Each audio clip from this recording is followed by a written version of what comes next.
Hi, my name is Ellie. Thanks for joining me today. I recently had a dream. It was a weird little dream about a weird little baby hippo. Yeah, hippopotamus.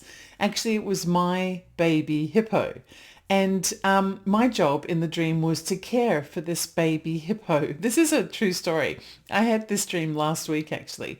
I did everything that I could think of to make this baby hippo comfortable and happy. He was, or she, was about the size of a small loaf of bread, maybe even a half a loaf of standard bread. And kind of just like a bit of a lump. And I kept him in the laundry on the counter, and I would feed him and pet him and love him and all of those things. But he kept falling off the counter because he was a baby hippo. And every time he'd fall off the counter, I could hear him hit the floor and yelp because of the pain of hitting the floor. And I continuously was thinking to myself, oh, the poor guy, I really need to take better care of him because he's hurting himself when he falls off the laundry countertop. But what would I do? I would put him back onto the laundry countertop because that's where he lived. And then he would fall down again and I'd hear that yelp.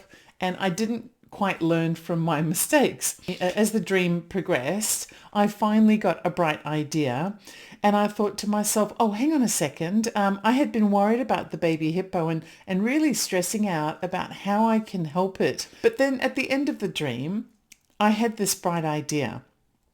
And I thought to myself, oh yes, well, I've raised a dog and a cat. And what I've done is I've crate trained both of them. And that worked out really well. My dog was crate trained. My cat was crate trained. And they were very safe in the crate. It was a great big crate, big enough for a large dog. And the baby hippo would have everything that he needs for as long as he's really small like that. And then by the time he gets bigger, he won't be as vulnerable. And then I woke up because I'd found this bright idea. Now, I thought to myself, what on earth could that dream have meant? It was so random and I do not have a baby hippo. So I thought about the dream and I thought about the symbolism. And I realized that what the dream was telling me was hippos are, they may be small when they're babies, especially this one was very small. But as small as it was, it's still powerful because it's a hippopotamus and a hippo is an extremely powerful creature. So all I have to do in order to see the realization of that power is watch the hippo grow. And it will begin to manifest that power that comes naturally to it. Okay, so that is probably what the hippo was all about. But what was the laundry counter about? And why did I keep leaving it on the laundry counter rather than somewhere safe like the floor or inside the crate or something like that, which I've had all these years? And I realized, laundries are about practicality, right? This is where you do practical things. You do your laundry, you might do your ironing, you put things away. It might be where you put your medicine cabinet or cleaning supplies and things like that. And so laundries are all about practicality.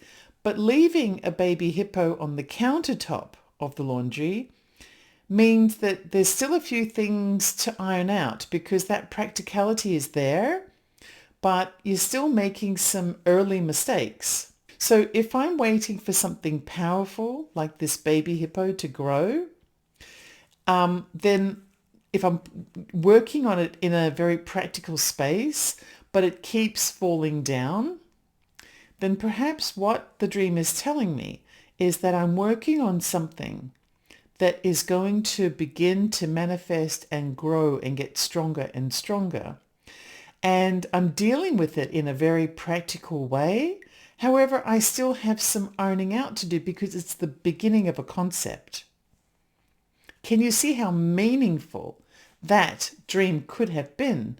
So what about the end of the dream, where I suddenly realized that I have a dog crate, a really big, comfortable dog crate that any baby hippo would be proud to live in. There would be room for this particular baby hippo to eat and drink and play and all kinds of things and stretch out. Well, what that seems to be is the the formation of some kind of structure and containment. So it could be a couple of things. It could be telling me, be patient, don't try and do too many things at once. Contain this big, powerful thing that's going to start growing. Or it could be just about forming this containment. Rather than being patient, forming the structure, which means give it time, the structure will come. So when you look at the dream altogether, what did it mean? It meant I might actually have something at my disposal here, which is very small and very vulnerable in the early stages, which is the reason why it's easy to make mistakes, because it's something brand new. You kind of have to iron out the creases as you go along. But it has the potential to grow bigger and bigger and bigger. And as it grows, it becomes more and more powerful. So that dream wasn't random. Think of Earth as though it's kind of like an immersion type of experience. We're placed here for the purposes of forgetting. There is a lot of murmurs out there that the earth and the physical world is a bad thing. I actually don't think that that's the case. I think that there are a lot of distractions here that prevent a lot of people from being able to become enlightened because they focus on those distractions. However, I think the whole point of being a spiritual being who is here having a physical experience on earth is that we're here to learn how to balance our inner and our outer experience. And this is something that is discussed in the Law of One philosophy as well. And I believe that dreams are one of the tools that we have at our disposal that help us to do that. When a person is in an altered state, this provides them with access to deeper pockets of information that is inside them. So for example, when you're under hypnosis, or if you're having dreams, or if you're meditating, those types of altered states, or even during something like an emotional breakthrough that's taking place as a result of trauma or some kind of emotional crisis, this is when we get to glimpse our higher self, or the parts of our consciousness that remain aware beyond the confines of this three-dimensional existence that we live in and that we're experiencing. I think the name is probably very familiar to many people watching, and that is Dolores Cannon. Dolores Cannon conducted thousands of hypnosis sessions during her lifetime. And during those sessions, she consistently was able to reveal that people across different cultures, all across the world, different generations, different backgrounds, they all had similar spiritual truths that were hidden deep inside them. Things like soul contracts and life missions, connections to people who had been departed, and guidance from higher dimensions. Very complex and so very outside that linear style of thinking that, say, medicine and science tends to be focused on. The whole point is that this altered state of consciousness is not just a passive kind of experience. I believe that it has a purpose. Another name that may be familiar to people is Bashar. And Bashar is the hybrid entity a man in California by the name of Daryl Anker claims to be channeling. Similar entities, Lee Harris is a British channeler who claims to be channeling the Z's. These are both examples of people who have very similar messages to say that fall in line with the Law of One and the information derived through Dolores Cannon.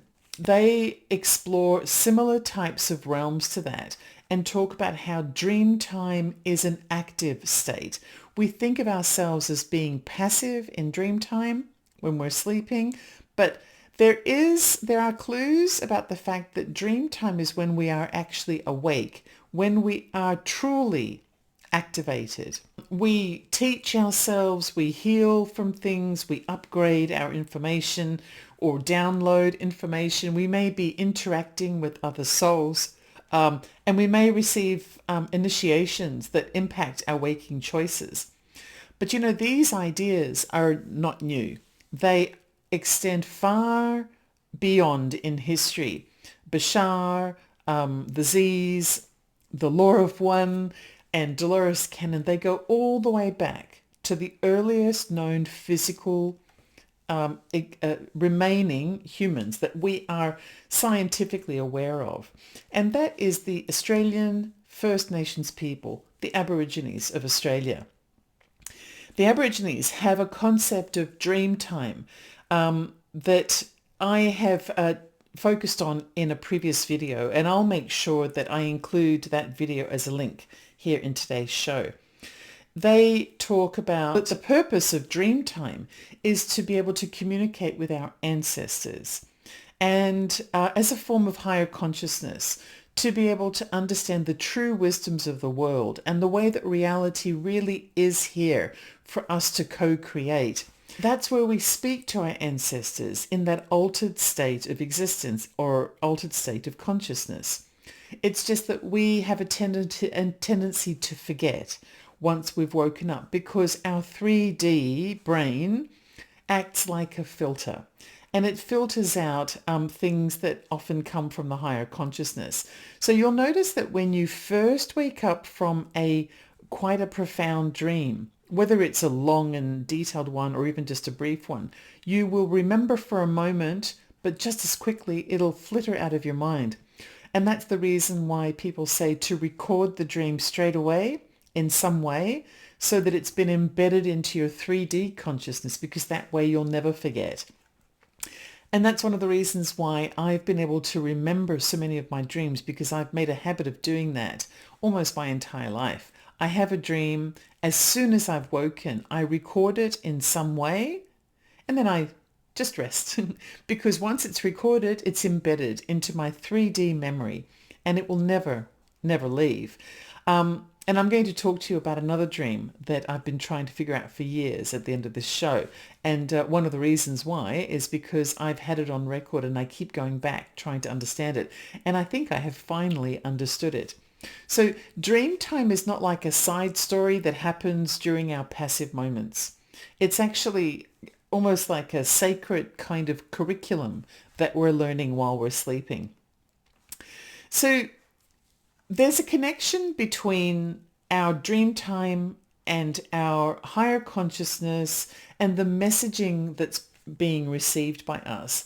And it relates also to the types of relationships that we have. As a person is elevating their consciousness and moving into a 5D frequency, they're going to start losing interest in sort of surface level interactions, and which is going to start feeling hollow to them.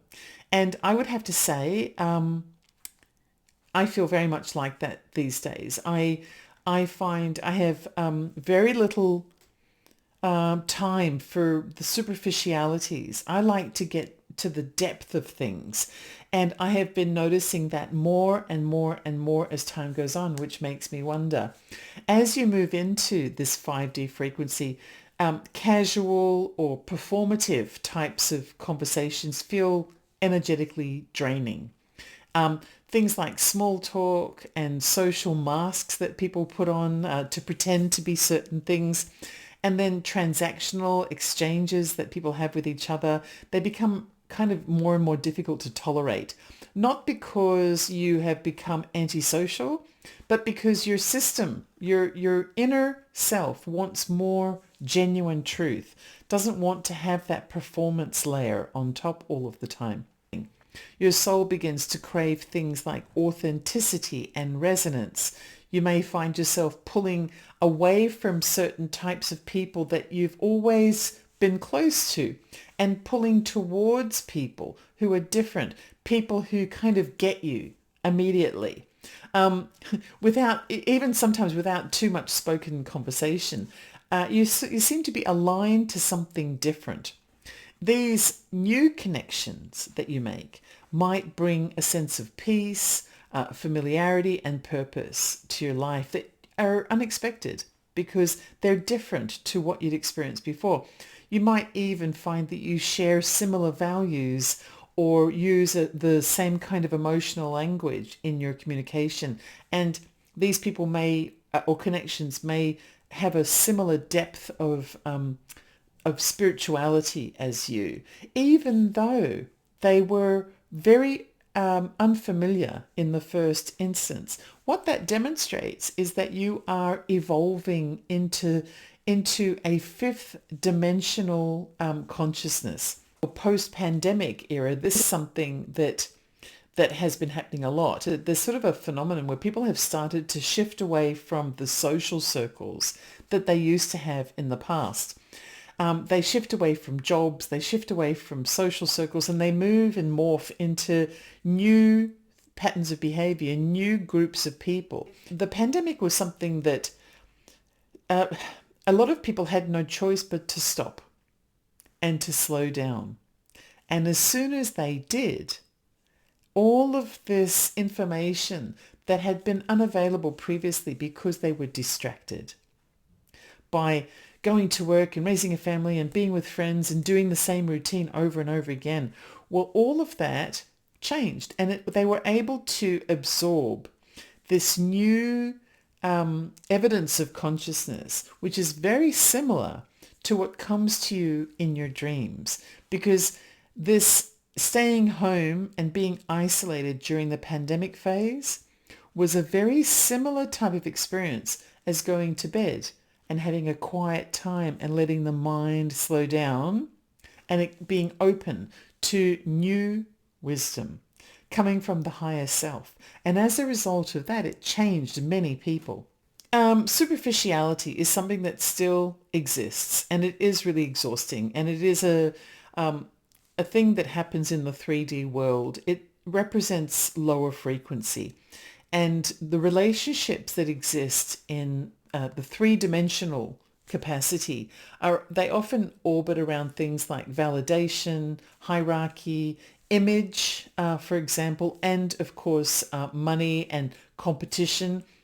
But once people shift away from that, those dynamics start to feel toxic or maybe tedious. You might begin to prioritize emotional clarity over politeness. You might speak less, but what you have to say is more impactful. It carries more weight than before. And that shift that you're experiencing might cause some relationship friction. Because remember, as you are awakening, as you are raising your consciousness and transitioning into 5D, you still have your 3D legacy that is in your orbit. And people around you who are kind of stuck in this 3D existence and 3D consciousness and way of thinking, they're not going to be able to align with you because you're traveling towards something higher.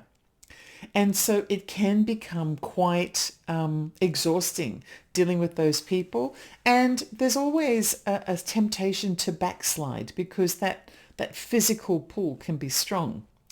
But there's nothing wrong with you. And that is the message. You are elevating, which is the reason why it's going to be difficult to sever the ties. But as time goes on, those cords, silk cords that have had you wrapped around 3D will slowly unravel and release you.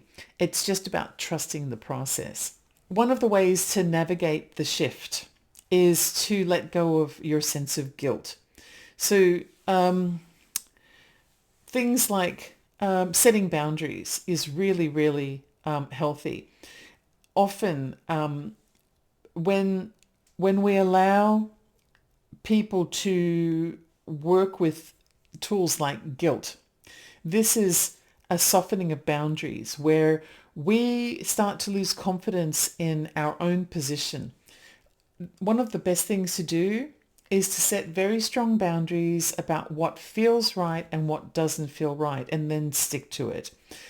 You will probably find that it's really going to upset some people. And the reason for that is because you're different and they want you to stay the same. But you want to be different. And so go with what you want. Go with what you need. Let go of the guilt that drifts around this kind of old connection that has been holding you back. What it represents is an energetic mismatch, and it's not about personal conflict. It's just a mismatch of frequency. Trust that this is the case as you're kind of anchoring yourself to the truth. So you will find that as you become anchored to this new truth of yours, you will begin to attract different types of relationships. It's not about finding more people. It's about finding the right kinds of people. So it might, and it may not even be people. You will find, it may not be physical. In the physical world, it could be online. It could be any kind of emanation of relationship. The whole point is that you will drift towards those who are drifting towards you. And all you have to do is trust that your truth, your inner truth that allows you to elevate is going to take you to where you need to be. The 3D element is all about social performance. This is where people might appear to be perfect. They say all the right stuff, but if you scratch the surface, it's really empty. And we see a lot of that in social media, for example. So it should be pretty easy to spot. The lighting is perfect. The music is perfect. The outfit is perfect. The hair is perfect. The person has perfect things to say. Very carefully curated content, but very superficial. And you don't feel as though you're gaining anything new. A genuine kind of experience is one that is clear, where the person is coming from a genuine place, and they may not be perfect, but they kind of emanate the experience of what it is that they're talking about, as though they have discovered it themselves. And it doesn't mean that every single thing that they say has to be profound. It's really just about authenticity. And there is this realignment of humanity towards, or an attraction by humanity towards that authenticity. Have you noticed? People are starting to question big corporate entities that are kind of hidden behind layers and layers of spokespeople. They're beginning to question this perfection that they see everywhere, and they're starting to gravitate towards different types of delivery. It might be a bit gritty, it might be a bit funny, a bit imperfect and a bit flawed, but it shows this authenticity. And people are starting to do things at the grassroots level again that are kinder and softer. Things like growing their own vegetables or building small communities of like-minded people, starting cooperatives so that they can self-manage and all kind of pull together as part of community. It's in the early infant hippo, little baby hippo stages, but it's there. And it's there and it has the ability to keep growing. Those are the people who are kind of getting it. They're kind of elevating. And because they're doing that, they are beginning to align with one another and build an entirely new world. You don't have to prove anything to anyone. You are enough just as you are. And if you are still in your 3D kind of stranglehold, if you can feel that you are, that's a wonderful step, because having that awareness of your surroundings gives you the ability to see where the light is for you to be able to navigate yourself to. As you begin to become aware of your environment, then you can see those pockets of light, those little things that will help guide you into something positive. You may spend less time reacting to things like validation or image or status or pain or glory, and you might spend more time listening or learning or searching for answers. Because no matter what we learn, there's always more. You may also spend more time alone. And that's not because alone is an isolating experience. It's for a number of reasons. First of all, it's about quality rather than quantity. But also when you spend time alone, you are subject to less distractions, which means it gives you space to breathe and to think and to find clarity within you. It just means that you've outgrown certain energetic cycles. So let go of the guilt, trust the process, and stay open to unconventional connections that arrive outside of any given timeline or social script or anything like that. Your emotions are based in the physical world. They are reactive. And so they react as a response to things, whereas your energy is eternal and exists outside of any kind of experiences. Your dreams are examples of that energy coming back to awaken you, to help you to remember the things that you've forgotten. Your dreams are not there to whisper nonsense in your ear. A lot of people say, oh, it's just random stuff from the day that is being, recalibrated while you sleep. That might be the case, especially when it comes to dreams that bring up emotions of fear. If you feel fearful, chances are it's leftover anxiety that needs to work through so that you can cope better during the day. But these funny little dreams, like the baby hippo dream, these that I had, these are things that are symbolic in a way, that are there to show you where you are right now and what you have left to do. And these are important messages that are designed to lead you into your higher consciousness. This is the wisdom that you've always had inside you. Now, you've noticed that I've been talking about dreams and I've been talking about relationships. It sounds like I'm talking about two different things, doesn't it? But I'm not, because your relationships, they're not random either. They're like a mirror of who you are. They're designed to support your frequency or challenge your growth and celebrate you becoming who you're meant to be. Remember that motivational speaker guy? I think his name is Jim Rohn. He had a saying, which his saying was, you are the average of the 5 people that you spend the most time with. I think it's really that you are the average of everyone you hear and listen to and hang out with. You are the average of everything you experience. This means that what you listen to, who you spend time with, and what you engage with in your life turns you into who you actually are, rather than who you want to be. In this context, your dreams are a method of regaining control over who you are.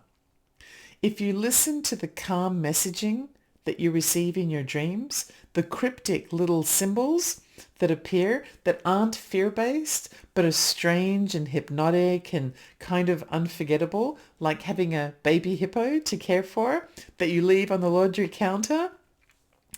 Just as an example, if you research the symbolism of those kinds of dreams and look for positive direction from those messages, this is where you can find your path towards enlightenment. Your dreams are like a relationship. They're having a relationship with you. There is some form of communication taking place there. And it's an enlightening conversation, which means you can take ownership of it. It helps to shape who you are, just like every other communication that is coming your way. So I'm going to finish with another dream, because this one was a head scratcher. And I think I finally figured it out. People who have been watching this channel for a long time will know about this dream, because I have mentioned it. It came to me years ago. But you see, I still remember it. And I remember all of the details of this dream. And I have from time to time asked people to look out for things like natural disasters and things like that to see if it had something to do with my dream. But now I don't think it did. Years ago, I had this dream that I was witnessing a kind of a rescue. There were people who were helping other people to escape from inside a dark cave or something. I'm not sure whether the people were trapped inside. I don't know why they were trapped inside this dark space. I don't know whether it was a cave, or perhaps it may have been something that had collapsed that they were escaping from. But it was dark inside, and they were slowly emerging from that enclosed space. I saw the people who were coming out, just ordinary people who were coming out, and I saw the people who were helping to steady them as they came out. And someone said during the dream, that's 63 of them. So 63, and I got the impression it was 63 who had been rescued. But then someone else said immediately afterward, no, there are 7 more. Now, I woke up after that and I could remember feeling as though it was about 63 people being rescued, but there were 7 more that hadn't been found yet. And of course, at the time, I took it really literally. And I talked about it with the viewers of the channel. And I said, keep your eyes open for something that could be like a disaster taking place, because if we see in the news that 63 people have been rescued, maybe there are 7 more that we need to know about. Well, this went on for years and years and years, and we didn't ever get to the bottom of it. Well, I actually think that that dream reflected something a little bit different than what I originally thought. And I think it was an example of this higher consciousness messaging that comes when we are in our altered state. It was either relating to a kind of like a deep spiritual or emotional transformation, either a personal one or one relating to the collective. And it marked the progress of that transformation, that the progress was significant, but it still had more work to do. It wasn't complete. I think that if the dream was about me being a witness to something, then perhaps I have crossed 63 symbolic thresholds towards achieving my higher consciousness. But I still have work to do in 7 areas. Could be that.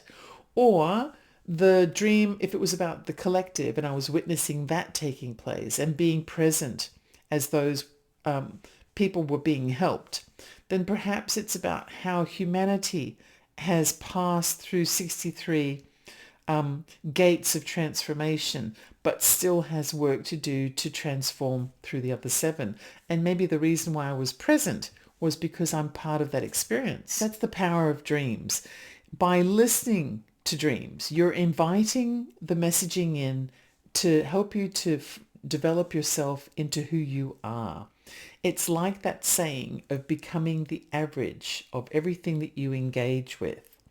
And engaging with your dreams and the spiritual messaging and the invitation for enlightenment that comes from those dreams is a beautiful, calm, poetic, and sort of joyful way to learn who you are and to find that inner truth inside you that helps to form into your guiding light to move you forward. Dreams help with that. And it's really as easy as that.